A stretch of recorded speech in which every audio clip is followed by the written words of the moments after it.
We've got a good one tonight. We'll talk the strategy behind waiver wire decisions at various points of the year.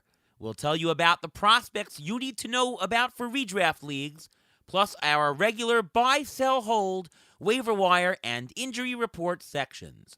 We've got Chris Welsh of Fantasy Pros up next on Beat the Shift.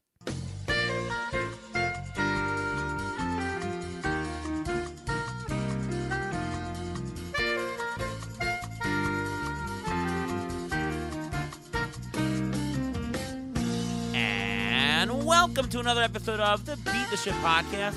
I am your host, Ariel Cohen, and with me as always is Ruvain Guy. What's going on, Ruvain? I'm doing well. How are you doing today? Well, pretty good. It's been a really rainy week and rainy couple of weeks here in New York, and I feel like all my softball games have been rained out. I think I have not played a Wednesday game in like a month. I know you've missed a bunch of games, Ruvain. Yeah, I think 4 of my last 5 games are rained out, so it's a little crazy, but as long as we're able to watch games on TV, I guess it makes up for it. Yeah, I did have a softball playoff game. We were the 4 seed. We had a play-in game, and there was something wrong with the mound. I didn't know what, but I walked 4 batters in the first 2 innings, which is not like me. I think I walked 5 batters in the entire season until then. And then our pitcher's like, wait a minute, what's going on? The ump measured the mound wrong. It was like 2 feet too long. And like, holy cow. We switched it in the 3rd inning, and after that, all zeros. And we ended up coming back and winning the game. So very, very exciting. Of course, I blame the ump on the runs. Yeah, was he a former Major League umpire? Maybe? I don't know. No, not at all. Not at all. No, okay. All right, well, we've got a great episode. We want to welcome from in this league and Fantasy Pros, Chris Welsh. What's going on, Chris? Gentlemen, how are we doing? I'm doing great. Glad to be here. Likewise. What's going on with you? How are your fantasy leagues going? Fantasy leagues are going. They're rolling. I got a lot. I think this might be maybe the first year I'm like 50-50 on keeper-based leagues versus redraft. But yeah, pretty solid. And, you know, if anybody follows me, I am like 6 to 7 days a week content, you know, Monday through Friday, live shows every single day on Fantasy Pros. And I got ITL and I got prospects. So I guess I'm doing upwards of 9 to 10 baseball shows per week. So it's good. The analysis is good and prospects are great. All is well. Well, I'll tell you, I think I told you this before, that my son listens to your show, and he does not listen to our show. Yeah, that is a very What? good compliment. That is a very it's the Fantasy Pro shows he likes, Yes, right? yes. Yeah, we have a lot of good production value. It makes it easier. It's pretty clean and stuff like that. It's pretty consumable. But that very much has a it's funny you're saying this. I just watched this interview where it was Dustin Hoffman and Adam Sandler. And there's a couple other actors. I think actually, no, you know what? This other one was Mike Myers was talking about doing a movie with Zendaya, and he's like, you know, my kids are wildly unimpressed by what I do, but the thought of me doing a movie with Zendaya really has them excited, and now I can be cool. That's like a funny, weird fantasy version of that that he listens to that. Well, there you go. All right, well, we're going to jump right into it. A bunch of topics to talk about today. In our strategy section, we'll talk a little bit about maybe being in the second month and how it differs from the first month or later in the year. Let's talk about the waiver wire specifically, Chris, and let's just get your take. And you know, this is going to be different for every depth league. Maybe 10-team league is different from 15 league, and depends on the format you're playing. But very generally, what level player would you at the most cut?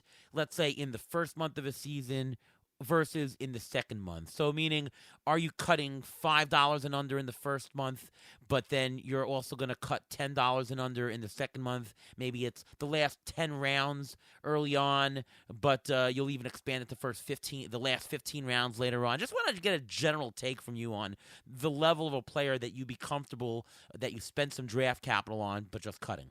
Yeah, so I think I'll probably use round values or whether it's physical round or like from a valuation of where they were ranking.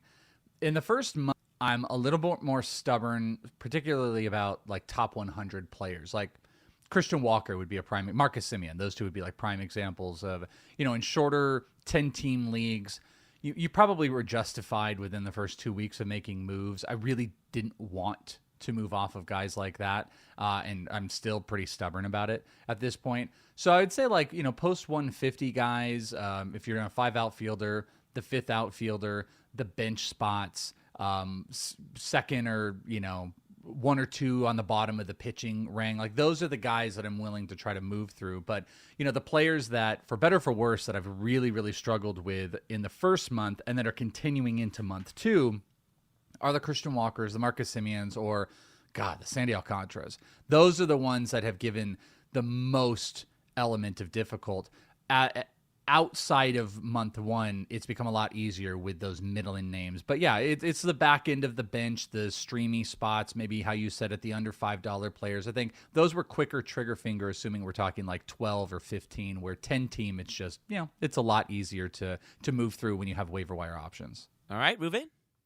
Yeah, I kind of agree with Chris here, but I would also add it also depends how big your league is. I think the trigger finger is a lot easier when you have a 10-team league. 12-team league, it's a little less, and 15, you really want to hold on to these guys because the waiver wire is so barren to begin with. It's very bad to drop someone and see someone pick them up the next week, and then all of a sudden they find this, like Matt Carpenter a couple of years ago where he made that chili, and all of a sudden he's amazing. So you don't want to miss that chance where all of a sudden they'll just turn it on again. And the fact that if dropping those guys and the 10-team league guys you mentioned, the 10-team league would be so much easier for me to do. But in an NFBC style league, I think you still have to hold on to those guys. I think any player you drafted in the first 15 rounds, I think those guys are basically your main starters, and you drafted them at that point, at that price level for a reason. And to drop them only a month and a half or 2 months into the season, that sort of goes against your whole plan to begin with for the season, and it could screw you up for the rest of the year.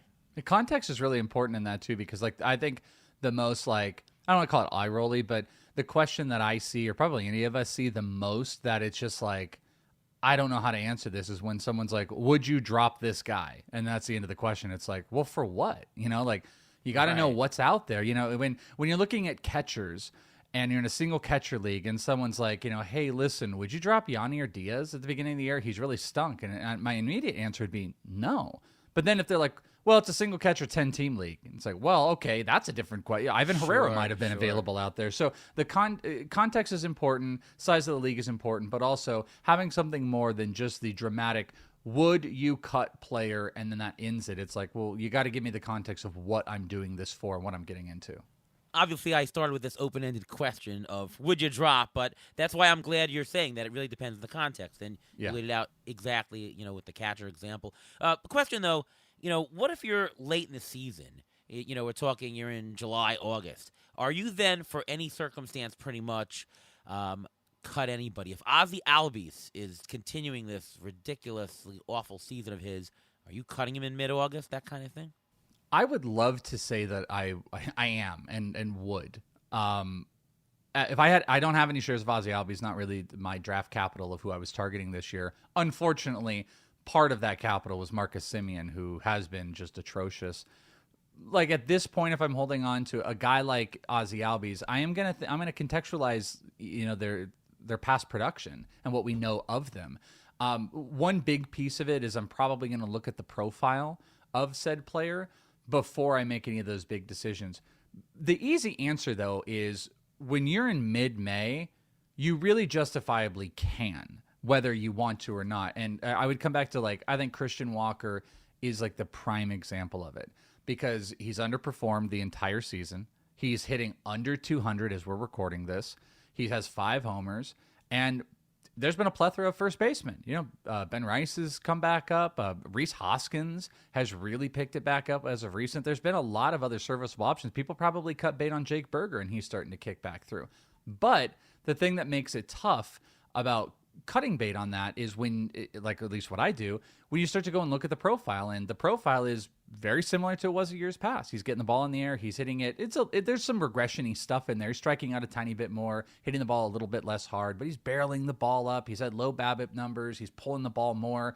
You feel like it's coming. But the easy answer to say is, in mid-May, if you have had a guy underperform the entire season and there's something viable on the wire, it's like, hey, guys, Rhys Hoskins is available. Do I cut him for Christian Walker? You can do that. But if, the decision-making is, Hey guys, Ryan Noda just got traded to the Red Sox. Would you cut Christian Walker for him?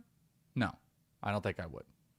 Yeah, well, obviously it does depend on the situation, and it's the opportunity cost. What are you picking up, right? It's always that. Yeah. My take, though, on the end of the year, if you're in July and August, yes, generally you should be okay with cutting anybody, but I think the context of where you are in league standing matters. If you're at the top of the league and you're just trying to make it to the end, finish ahead, you need expected production. And if that Ozzy Albies is or Christian Walker is just continuing to just give you nothing, you need some expected production. You're going to be cutting him for something crappy but on the wire, but to get you somewhere, right? You don't worry about the pedigree. You just need something, and you can't wait for them to turn it around any further. But if you're somehow in the bottom of the pack, and the only way you have is to go on an incredible run, well, you actually have to stick with Ozzy Albies or anybody that you picked up for phenomenal value, because they're the only ones that can turn it around. Maybe Ozzy Albies was hurt all year, and then he has a great run, and he becomes this first-round player again in the last month of the season. To take that chance, if you're in last place, the only way to get out of it is with a miracle, so you're going to keep that guy. So I think that where you are in the standings is really important. Also, the fact if that one player is dragging you down, and you mentioned the standings, and that's a huge thing, because if you have that player on your roster and he's not dragging you down, and you're still in second, third place, but you're frustrated by that one spot, you could just bench him and just hold on to him. I wouldn't drop him completely, but because you never know. But if you have the room and you're doing well and he's not dragging you down, then you can keep him. If he's dragging you down, then I think he can be a drop. Yeah, I mean, benching players, of course, you're going to do that right away. Cutting players is a different story because, well, then the rest of the league has access to him. Question for you, Chris. In practice, and again, there's going to be a different situation for everything, but as you're doing your waiver wire ads, are you generally, or I should say, in practice, what's happening more often? Are you picking up players for short-term replacements, maybe for injuries or some good matchups? Or are you, in generally and in practice, picking up players for long-term, for the whole year?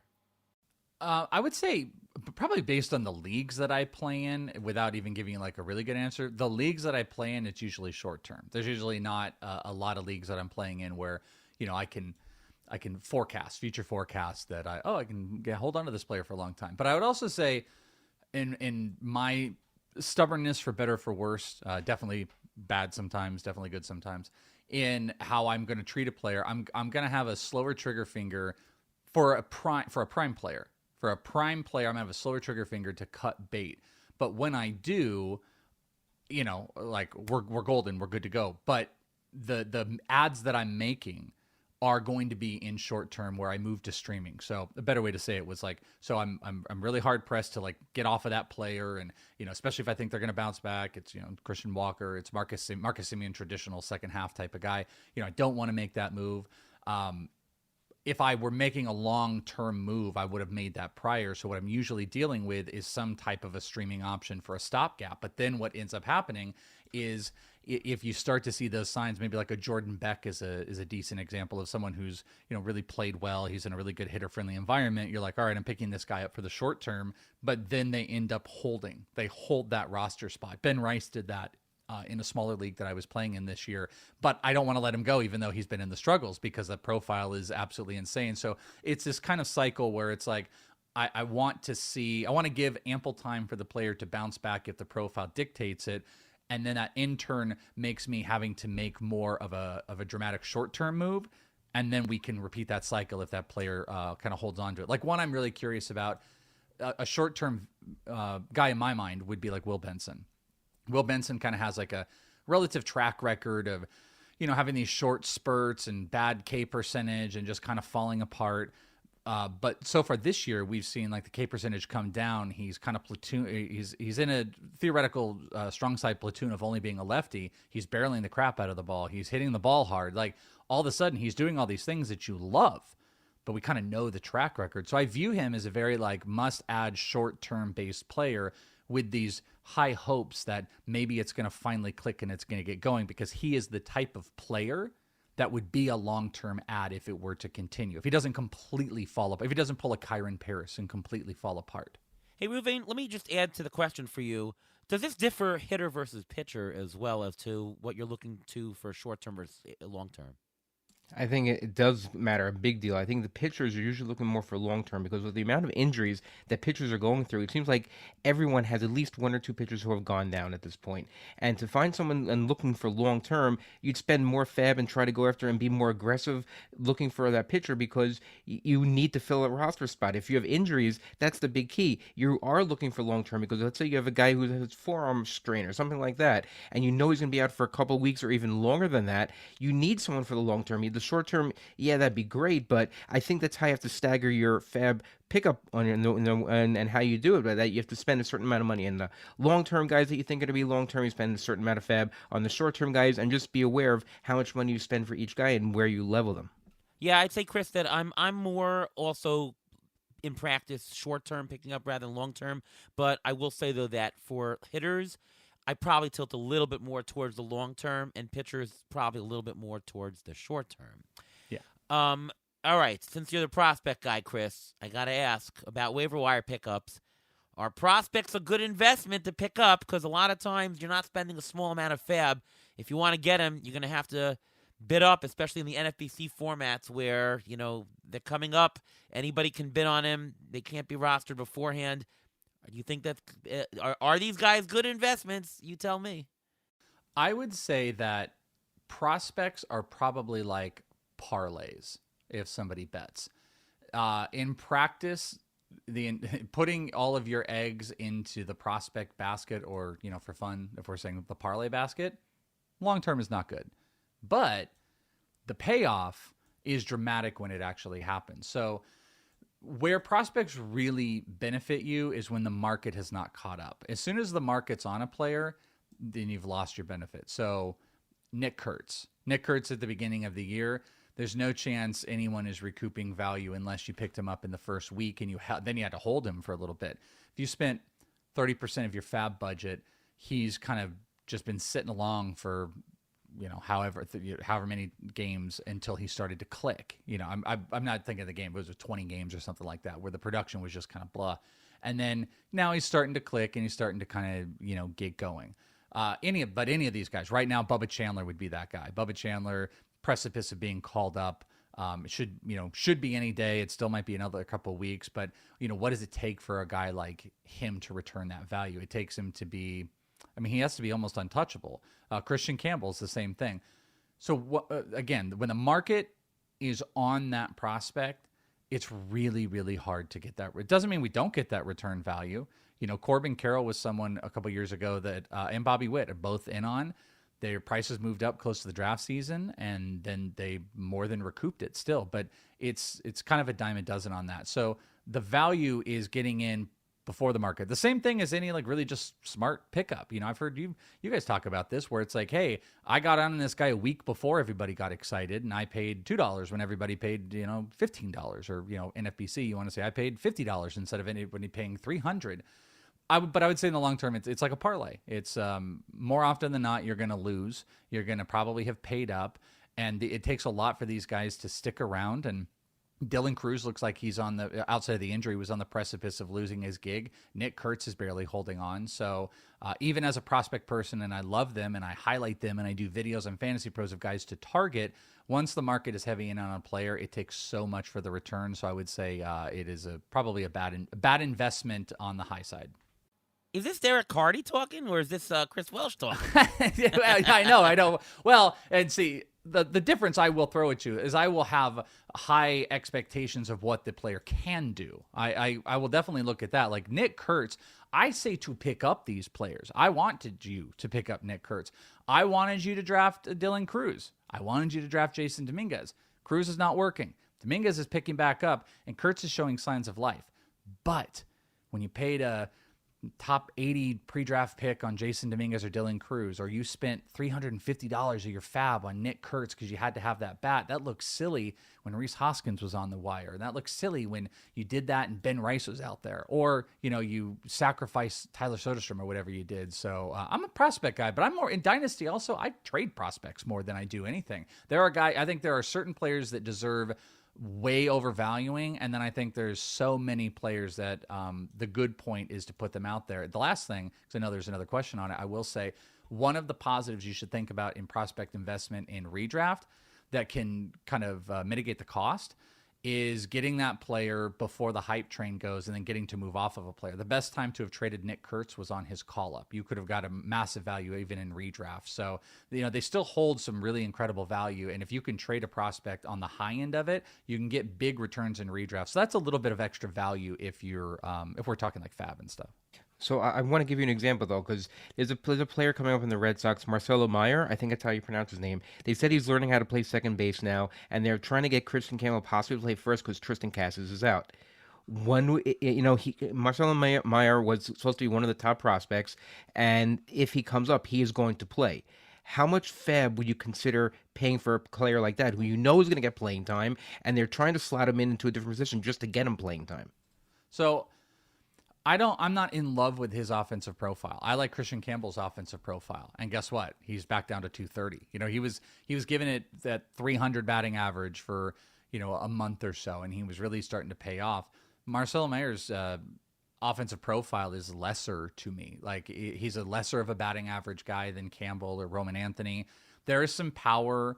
I think he's a better real life player. So me personally, I don't want to spend a whole lot because I think he's a middle of the pack middle infielder at this point. And I really hope Christian Campbell is the one that bounces back. So I would still, even in those struggles, rather have Campbell. But I think there's boring guys that are sitting out there that are more worthwhile having. If Jacob Wilson was still sitting out there, I would, obviously he's probably not.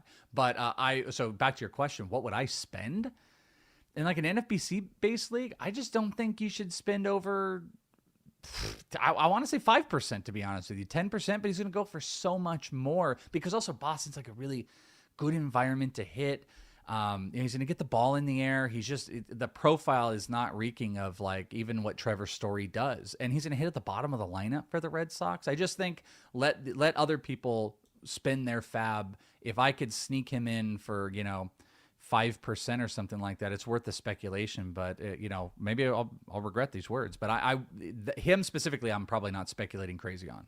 But I'm giving him as the example because he hasn't been called up. The hype is not 100% there yet, and he's the type of guy that you would try to, if you were going to, this is the time to jump in on him before the hype gets up there. Yeah. Well, I mean, there's a slim chance that these moves could be made even before Fab is to run this weekend. If it were to not, I think it's worth dropping $50, assuming we're talking about $1,000 fab budget, 50, 65, something like that. Like, that's the sweet spot where you sneak players in, especially if you have a need for infield, because I'm poo-pooing the offensive profile, but it might work. He was hitting around 260 in AAA. If you're talking about like, trying to translate batting averages over and stuff like that. Like, that doesn't make me feel good he's going to hit over 250, but the ballpark plays, and he definitely has some power, and he's seen an offensive uptick. He can steal some bases. Like, if you want to do that, great, but if he gets called up on Saturday or something like that, I don't want to put $150 on there. But yeah, good call. If he's one, Bubba Chandler did the same thing. A lot of people might have been frustrated. If I could get Bubba for really cheap, he's a pitcher that's going to be coming up soon. Like, those getting in a week or two before and having to eat that roster spot is the play instead of fighting people for those high costs, because it does take so much. I mean, imagine what Jack Caglione's going to go for. I mean, I know we're going to talk about more prospect stuff in a little bit, but if you were getting him on his week of a call-up, he might go over 50% of budgets. Yeah, Right. well, we'll definitely have you talk a little bit about the prospects, but just to echo a little bit of what you said, yeah, there's always the keep honest bid. If you think he's going to go for 100, 150, $200, putting in a $40 bid, sounds reasonable. Keep honest. But I know Fred Zinke always says, when I place fab bids, I don't want to win. I want to finish in second. I want to know exactly what what's the keep honest bid that I could bid this. I mean, there are guys that you do want, like, I don't want to poo-poo it. Like, it's funny that you said the Cardi thing, because Cardi's just so famously in the projections and just kind of just, crapping on rookies and stuff like that. And as I would give him credit for, like, at the end of the day, if you look at the mass amount of numbers, it's probably more correct than not. Except I think the under projection of the best players is what's always missed, and I think that's where the criticism kind of belongs. There are guys that I want. I like the idea of, like, let me finish second, let me keep everybody honest. There are some players I'm just naturally going to be a little bit more aggressive on. Bubba Chandler, Nick Kurtz, those probably would have been the top guys for me. I would have been aggressive And that's on, because but of your I never would've won knowledge, them. right? That's because your knowledge is a little bit, better Yeah, than the rest. yeah, exactly. Right.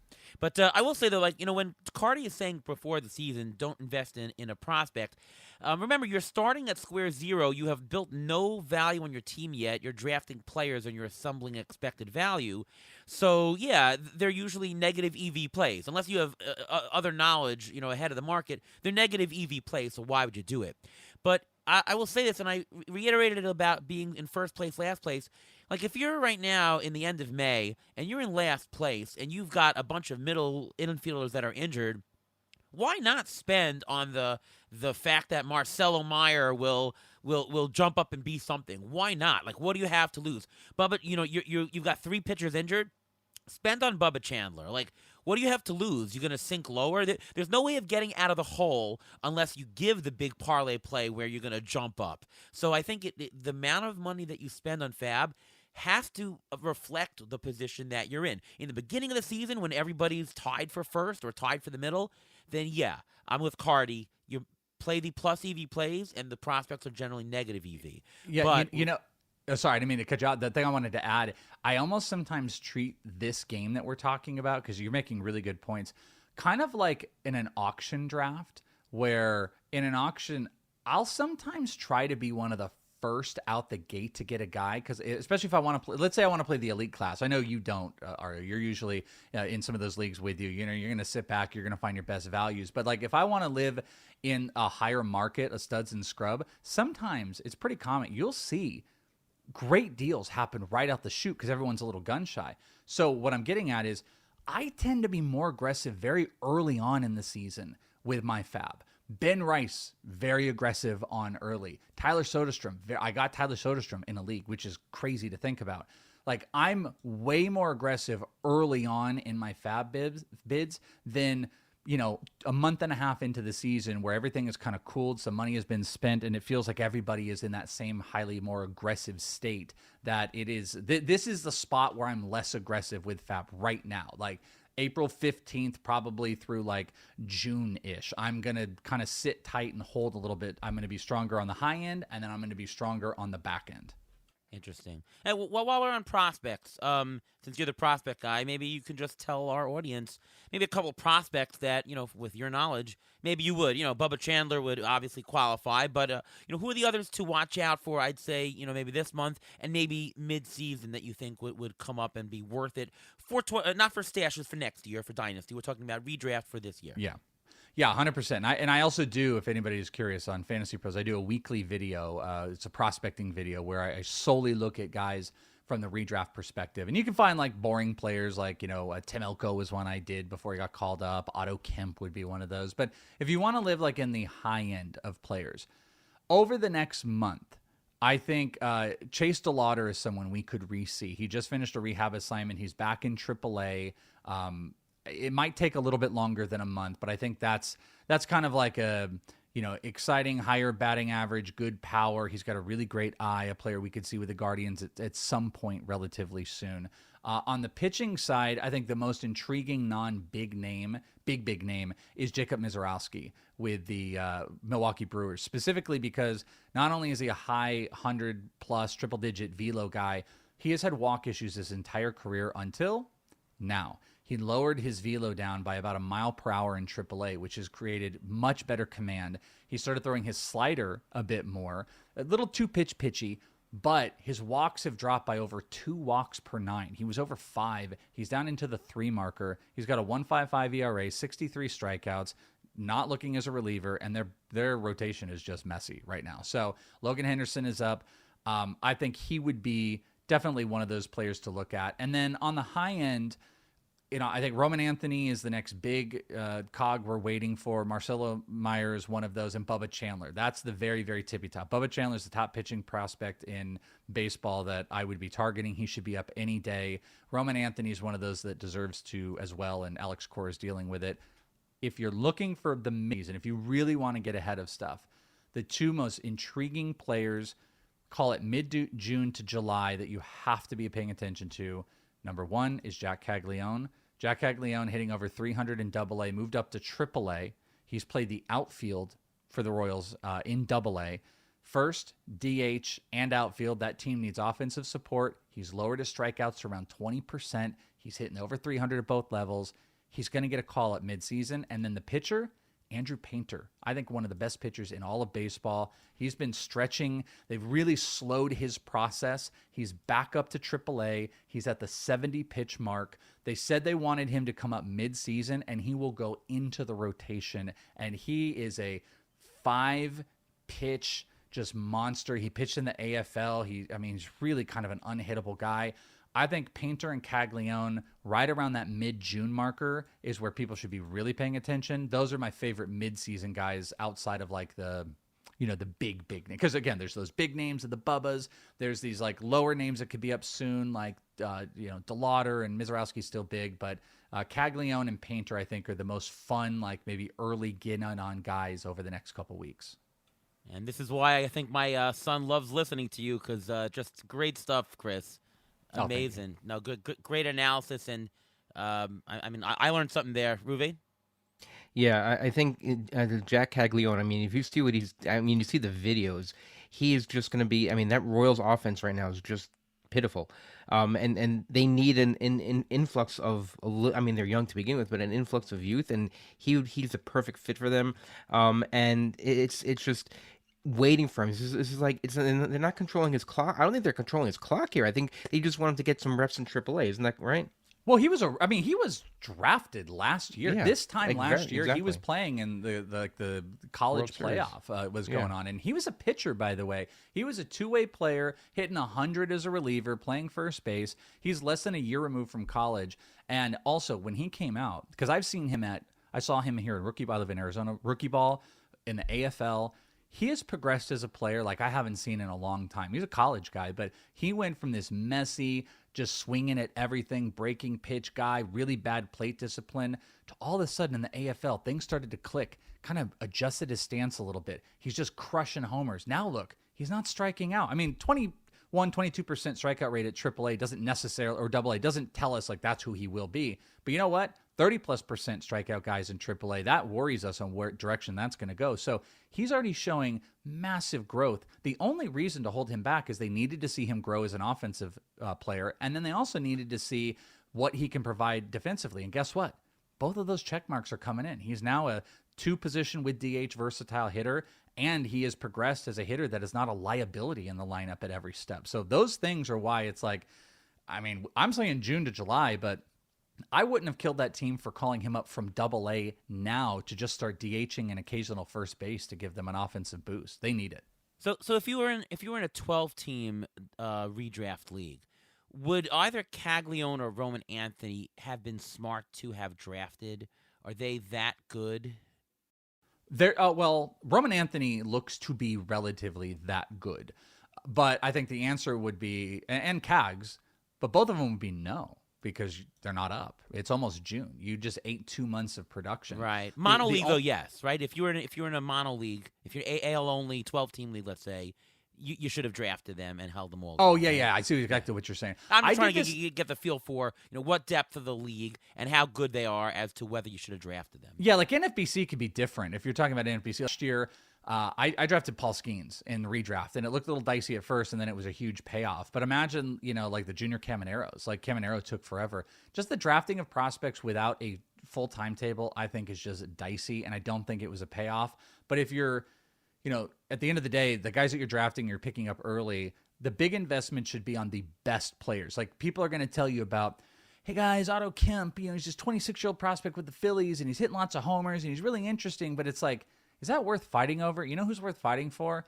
The number one prospect in baseball, the number one pitching prospect in baseball, Sure, Jack Caglione, who's right. moving the levels. Like you want to fight those battles than it is fighting for mediocre stuff. But the fun part is when you can jump in on a mediocre-ish player for nothing and then they pay off, a la like Davis Schneider in the past. I would actually say Otto Kemp potentially could be that with the Phillies. He's older. He was an AFL guy. He's been crushing. There's just no spot for him. But if he were to be there, you would get him for nothing. And he actually might pay off. But the fight is worth the top guys.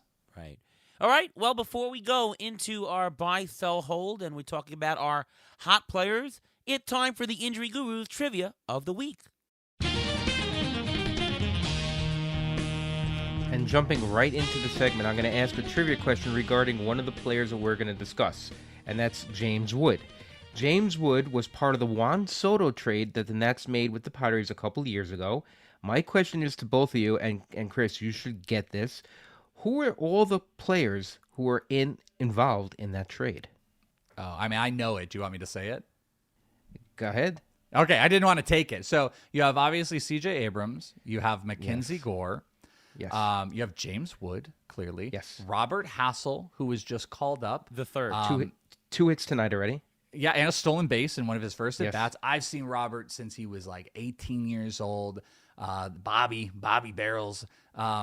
But the oft-forgotten, and I did this a couple days ago when I was talking about it because I was like, oh my gosh, isn't it crazy? What a haul that all of the pieces in the trade are in the majors. But I did forget a young guy, a pitcher, 6'8", Yarlin Susana, who was with the Padres, who I saw as a rookie, and then he was traded in what is one of the most lopsided-looking trades from a haul standpoint. Like, we look back and we like, oh, James Shields for Fernando Tatis, Jordan Alvarez was a Dodger. Yeah, sure. That's fine. But you want to talk about a haul for a rental player. It is incredible. You have 4 current major league players, 2 of which look like 3 actually might be star power. And Yarlin Susana is a top 100 pitching prospect right now with a big power fastball. It's an incredible 5-piece trade that the Nationals got. Amazing.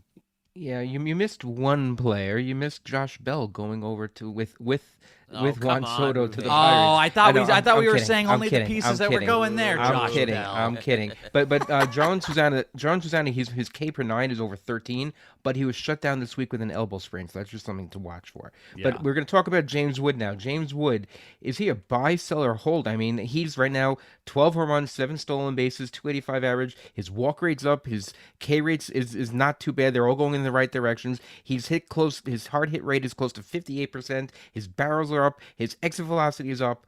Is he? I'm assuming he's a keep unless you can get a big haul back for him. Correct? I think it's always interesting if you can find a nice haul for a player. Like, if someone wants to overpay, sure. But I have said this since day one, and there have been some there's been some moments of struggling in this year where I think people have put some questions into him. April 6th, he was hitting 212. April 17th, he was hitting 229. He was hitting under 250 like less than a month ago, 247. People are like, what do we think? The strikeout rate's up. James Wood is a full-on pro hitter, and he exemplifies to me the profile that I talk about a lot. Give me barrel percentage and hard hit percentage. Let's start there. Elite 16.9%, 57% hard hit rate. Love it. Expected batting average, supportive. Average and total EV, great. He's walking. All these things are solid. But you know what I love? He also hits lefties. He's hitting 280 against righties and lefties, and he has done that his entire career. He is not some crazy heavy pull smasher. If you look at his spray chart, it's all over the board. Homers all across the field. If anything, that might be a detriment sometimes because he has a 4-degree launch angle. He's only getting better. If you can get a big return, you can do it. But he shows off all the signs of elite hitters. Baseball Savant just unleashed this new data for, it's called attack angle, which you can put with like bat speed and stuff. And he's in a close to elite territory because he's got elite bat speed. And they say the proper good attack angle is about a 10-degree angle, and he's got a 9-degree angle. So he's getting his bat to the ball right where you want to with some of the best bat speed in baseball. He barrels, he hits it hard. 290 might be a little bit over because his expected batting average says around 270. So if you can get like someone's like, top 20 player, something like that, top 15, someone didn't want to rate around for Acuna for a little bit. Yeah. Otherwise, I think I'm kind of a hold because I think this profile is going to end up giving us a close to a 30-30 season this year. Oh, yeah. James Wood is a hold. He's many paths to value. he can steal a bit, power, and he's hitting like 2-3 in the lineup these days. I mean, he's a hold. There's nothing that he's doing that's fluky. Maybe the homer to fly ball ratio at 30 is a drop much, but he's actually shown it in the minors to hit mid 20s. So James Wood is as advertised. But by the way, you mentioned hitting lefties. Kyle Stowers of the Marlins, who's a lefty, is hitting lefties too. He's batting .400 against left-handed pitching. Wow. But is he a hold or is this just a fluke? What do you think, Chris? I really, really struggle with this one because he does meet some of that criteria that I talk about with James Wood. He's destroying lefties, a 22% barrel percentage, 53% hard hit rate. We're talking about ridiculous stuff here. I will say he's got a pretty overinflated BABIP. It's almost around 400 right now. So if you want to look at like career numbers and you care 330, let's say that's 60 points higher, regression is going to come, even though his expected batting average shows us around a 290 guy. I would say that I struggle with this because the Kyle Stowers, what can you get for him if I were like trading and moving away from him? I don't know if that equates to what his regression outlook is. So what he is when he regresses actually might be worth holding. He's hitting all pitch types well. Even his expected pitch types against are all 240 plus into the 300s against fastball. He's pulling the ball in the air. I'm going to say hold unless somebody thinks Kyle Stowers is like a top 50 overall player. Then I would move off of him. Okay, moving. Yes, same with me. He's a hold. He's batting .314 with an 0-2 count. That's not normal for someone his age. There are so many positives. He's batting cleanup. Yes, it is the Marlins lineup, but he's still batting cleanup. And he's the type of guy that he's one of the Orioles prospects. There's just no room for him to play. And so far, he's playing like he should have been playing a couple of years ago. So I think he's just earning his value back from his value when he was with the Orioles, how high they held him. And I think he's definitely a hold at this point, unless, like I said, if you get someone to make a weird trade that's even higher than you. Let's say you get a Baltimore, either an Orioles fan or a Marlins fan, and you think you can get something, then go for it. No, I'm going to say he's a sell. His BABIP is about 400. That's going to come down. There's a lot of stuff that I like about him, but I think that he's the kind of player that maybe you get somebody who in your league sees and says, oh, wow, I can get this guy.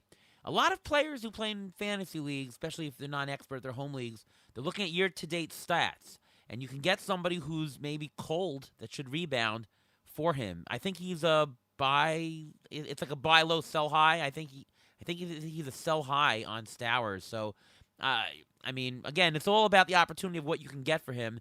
But I think you can actually sell a lot more than you can buy, and I'm willing to do so. Bank the cash that you've earned with him, and just move on to the next. I do that a lot, where it's like, did I already get all of the best and is the worst in front of him? Or same version with the player. Did this person eat all of the bad and I've got all the good in front of me? You just made me think, who would you rather have rest of the season? Would you trade Kyle Stowers for Marcus Semien right now?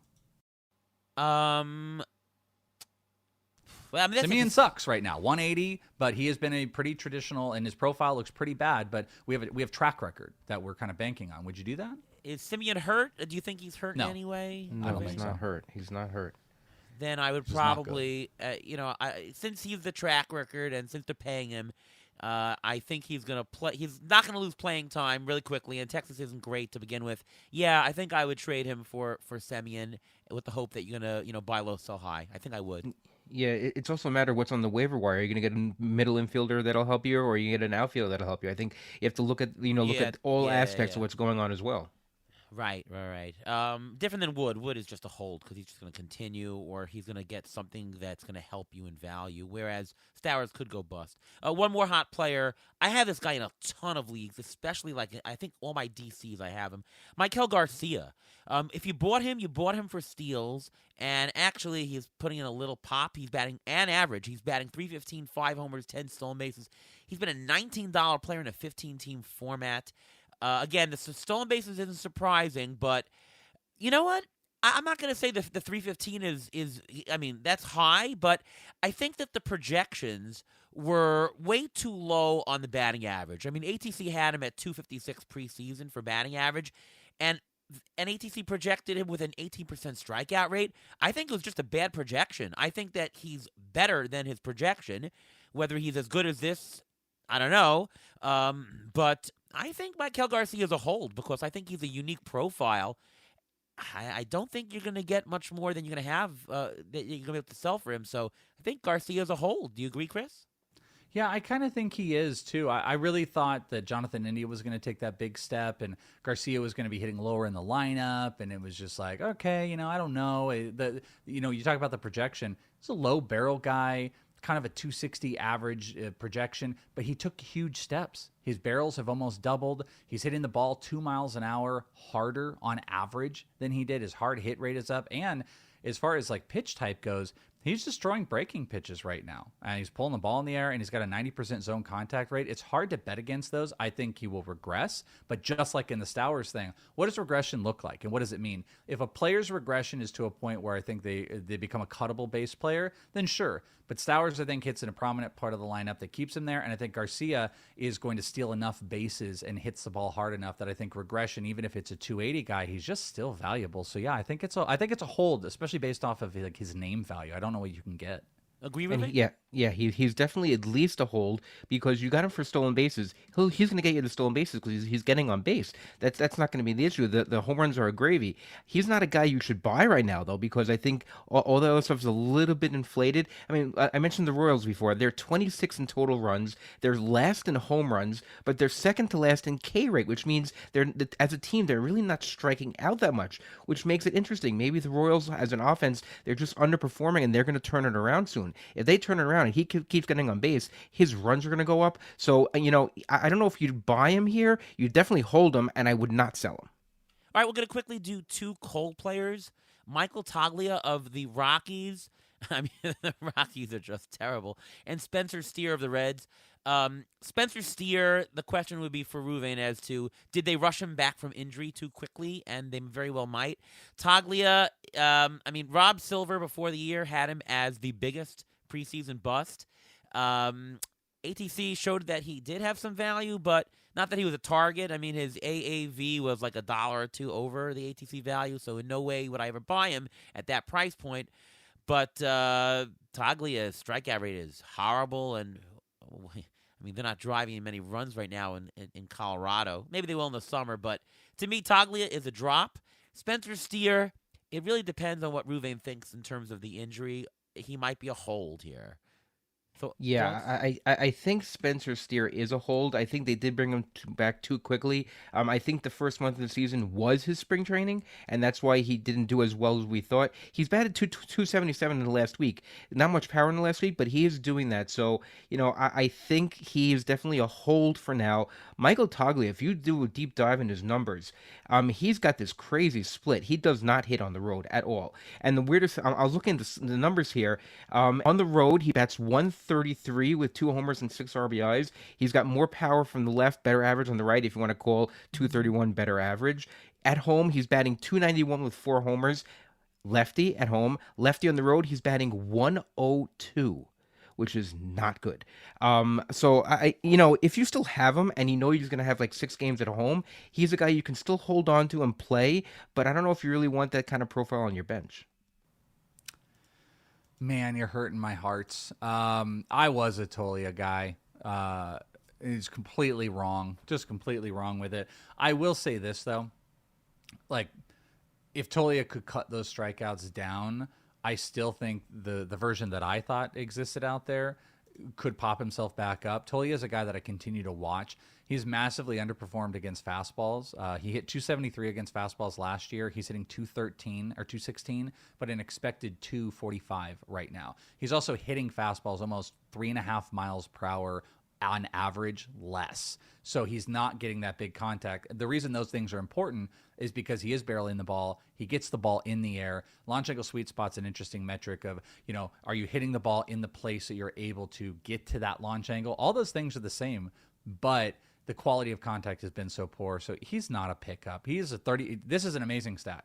He has a 30% K percentage or higher against every single pitch he has seen this year.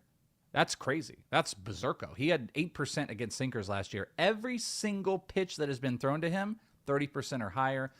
can't hold on to him, can't do it, can't work with it, can't win with you, unless if he does start to kick it back up. I have interest because there's this elite power profile that exists in there, but there's just no contact. Yeah, I mean, what format you're keeping him? I guess NL only, 15 team. That's about 15. it. Oh yeah, that's Yeah, at best. that's it. I mean, he is a total disaster for it. And he had an expected batting average of 244 after last year he hit 218. And my big take was, listen, a guy that hit as a 17% barrel and a 50% hard hit rate, if he hits 240, he's hitting 40 homers this year in Colorado, but he's not hitting. He's hitting 205, and he's striking out worse than he did ever before with one of the worst teams we've ever seen. So it's just a rolling domino cascade effect of badness, and Tolia is at the forefront of it. All right, let's do the waiver wire. That's where we talk about a couple of potential waiver wire picks for this week. You're the guest, Chris. Who's a player or two that you'd like to pick up? Well, I very much like Logan Henderson. I don't know what we look at as far as like percentages go, but he has been under 30% in a lot. CBS, he's going to be higher, especially because he just had a start. But Logan Henderson, a young rookie, as we would talk about, has a 1.69 ERA, 0.81 WHIP. He's had 3 wins. He looks phenomenal. He's a big command guy so far. That's always how he's been, but he's shown it off here very early on. Fastball, changeup, primarily he's throwing. Both have a 200 batting average against. And what is nice is the Brewers are just trying to find themselves. You've got Woodruff, who keeps getting hurt. Quintana's on the IL. Toby Myers is no longer a rotation piece. And they've got Chad Patrick and Quinn Priester in there. All of that is to say that a guy like Logan Henderson and his pedigree has a real chance to stick around.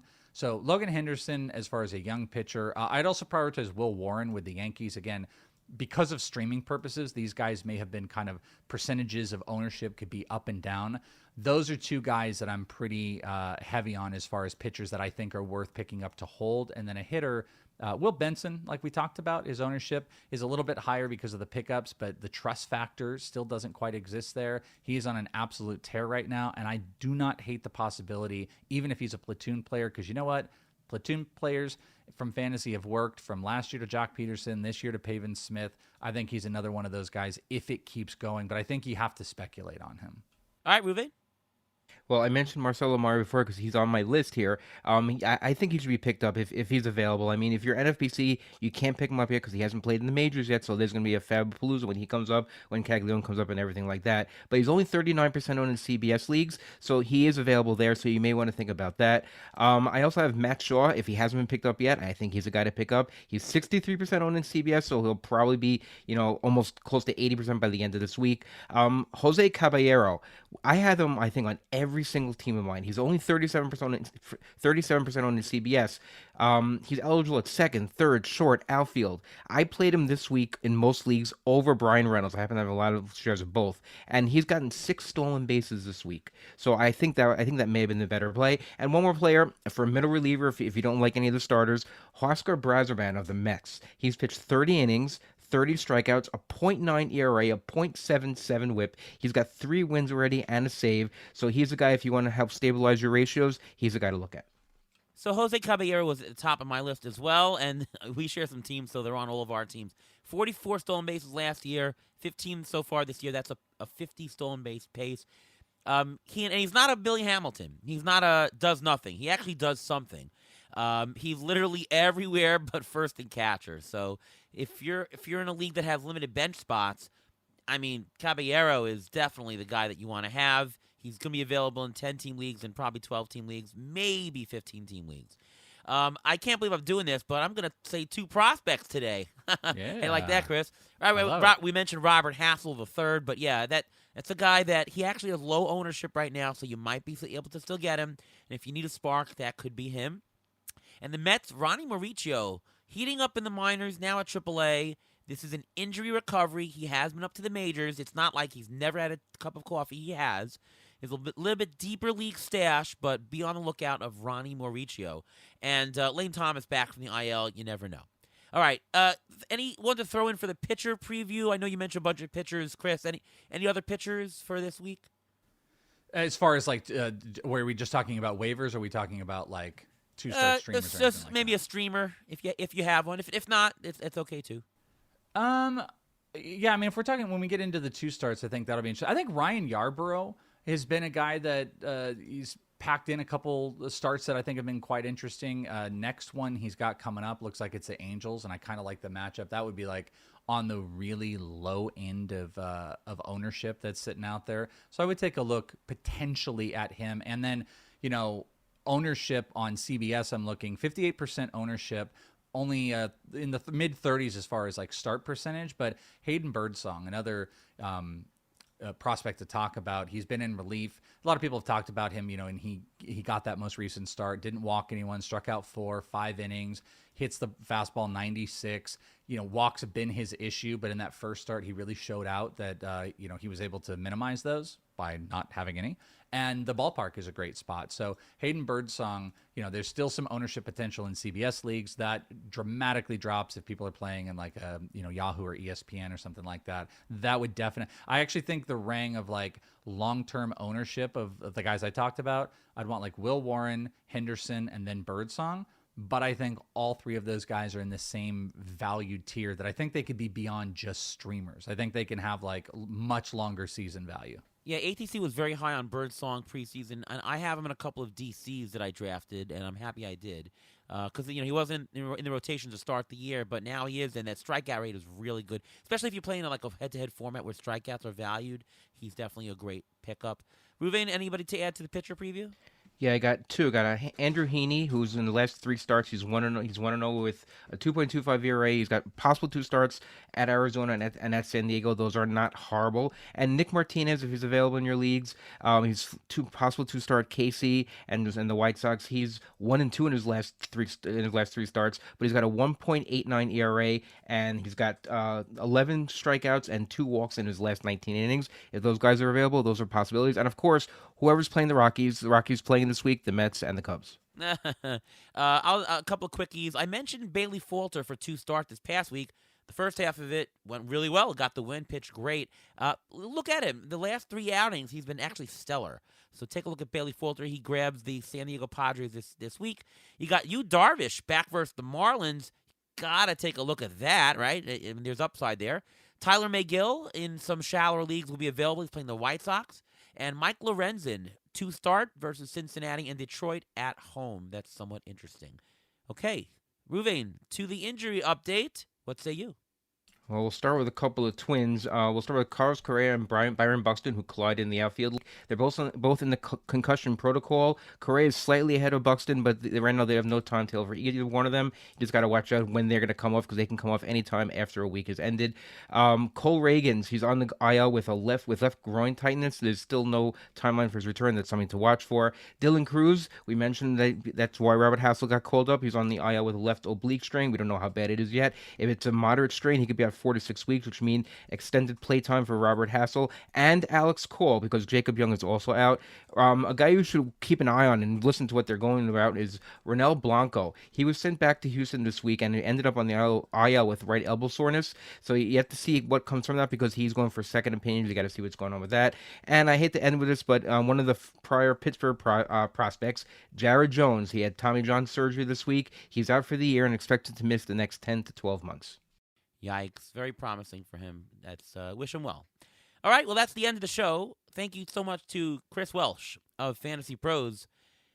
And in this league, what's going on? What else can you put down there, Welsh? I know you do a bunch of stuff.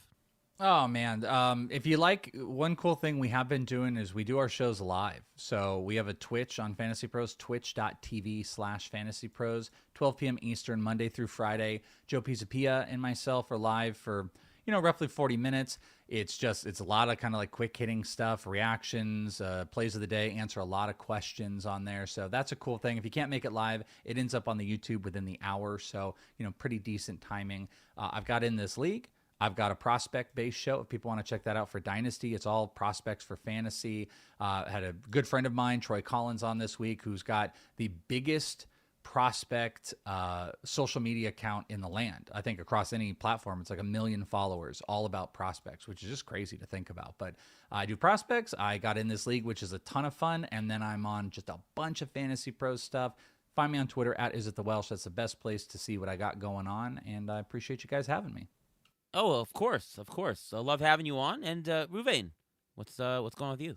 You can follow me on Twitter, X, at MLB Injury Guru, where I tweet out injury updates as they come, and I have a weekly article on Rotoballer, which now comes out every Thursday morning to check what I have to say about all the injured players, all the players you hear on the show, and many others. And I'm Ariel Cohen. I'm over at Fangraphs. I'm over at Rotoballer. ATC projections, rest of season on Fangraphs and on Yahoo this year. And you can follow me on Twitter, X, at ATCNY, the shortest name in fantasy baseball. All right, well, that's the end of the show. Thank you so much for Chris Welsh for coming on the show.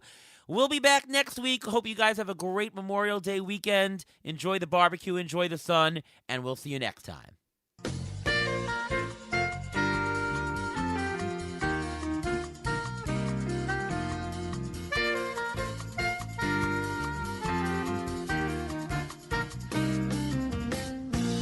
Thanks for listening to the Beat the Shift podcast presented by Fangraphs. Follow us on Twitter at beat_shift_pod.